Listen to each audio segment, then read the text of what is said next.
আমাদের এদিকে প্রত্যেকটা কৃষকেরই তো এখন মাথায় হাত, মানে খাওয়া দাওয়া স্নান ঘুম কোনো কিছুরই ঠিক নেই। এই যে জমিটা দেখতে পাচ্ছ, এটা হচ্ছে আলুর জমি। এটা করেছে ছোট কাকা।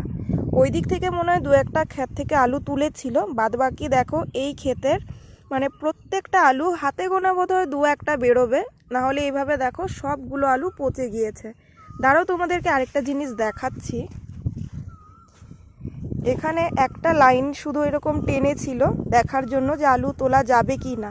এখানে দেখো এই যে কয়েকটা খালি আলু এখানে সাইডে রেখেছে, মানে এগুলো মোটামুটি ভালো। বাদবাকি এখানে দেখো আলুগুলো, এগুলো প্রত্যেকটা আলুই পচে গিয়েছে, মানে একটা আলু এখানে ঠিক নেই। আর এদিকে দেখো টমেটো ক্ষেতের অবস্থা। তোমাদেরকে সেদিন একটা ভিডিওতে দেখালাম না, খুশি টমেটো উঠাচ্ছে স্যালাডের জন্য। তখনও কিন্তু গাছগুলো বেশ ভালোই ছিল। এই 4-5 দিনের মাথায় দেখো এখন গাছগুলো পুরো একদম মাটির সাথে মিশে গিয়েছে। মানে কি বাজে অবস্থা। শুধু টমেটো আলু না, মানে প্রত্যেকটা সবজিরই একই অবস্থা।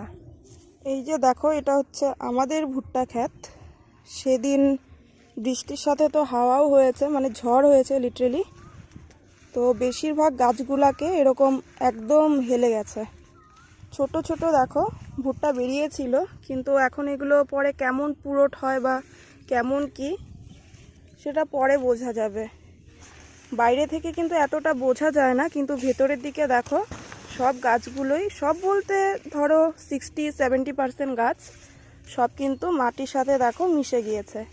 এদিকে যদি আরেকটা ক্ষেত থাকতো তাহলে হয়তো এতটা হাওয়া লাগতো না, কিন্তু এইদিকে একদম ফাঁকা, সে কারণে এইদিকে দেখো কি বাজে অবস্থা।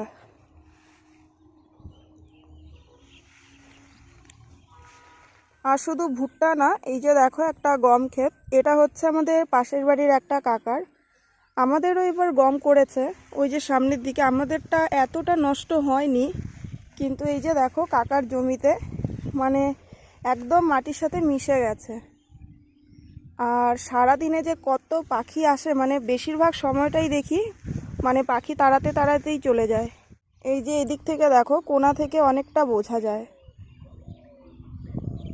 আর এই যে গমগুলো দেখো, এগুলো কিন্তু পেকে গেছে, এগুলো কাটতে হতো 2-1-এর মধ্যেই। আর তার মধ্যেই তো এরকম ভয়াবহ বৃষ্টি। এই আলুর জমির পাশে দিয়ে তো যাওয়াই যায় না, এত বিশ্রী গন্ধ।